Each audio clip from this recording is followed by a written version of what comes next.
بدقسمتی یہ کہ فرقہ سوچ نے ایسی تقسیم کر دی ہے کہ وہ ہم نے حسین کو شیعوں کا بنا دیا.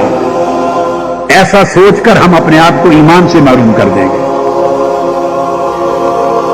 حسین کسی ایک طبقے کا نہیں، حسین مصطفیٰ کا ہے، حسین اسلام کا ہے، حسین دین مصطفیٰ کا ہے، حسین دین کا پیکر ہے، حسین سنت مصطفیٰ کا پیکر ہے، حسین شریعت مصطفیٰ کا پیکر ہے، حسین خیرت مصطفیٰ کا پیکر ہے، حسین آقا علیہ السلام کے دین کی آبرو ہے، حضور کے قرآن اور حضور کی سنت کی عزت و حرمت ہے. حسین کسی مکتب فکر کا نہیں.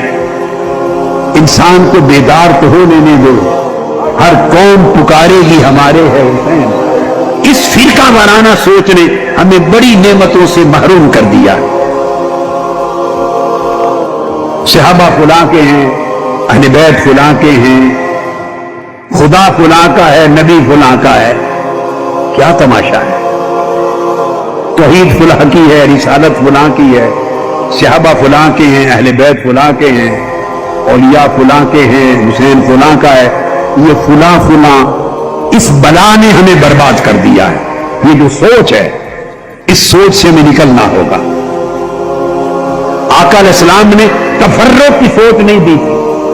فرمایا تو بنی اسرائیل 72 ٹکڑوں میں بٹ گئے تھے، میری امت میں 73 ٹکڑے ہوں گے، مگر جنت پر اور ہدایت کی راہ پر وہی ہوگا سواد اعظم. وہ تقسیم نہیں کرے گا، وہ تقسیم نہیں کرے گا.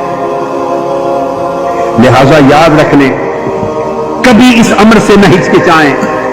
محبت حسین، عظمت حسین، تعلق حسین، محبت اہل بیت، مودت اہل بیت، تعظیم صحابہ، تکریم صحابہ، اتباع صحابہ، مودت اہل بیت، یہ سب ایک ہے.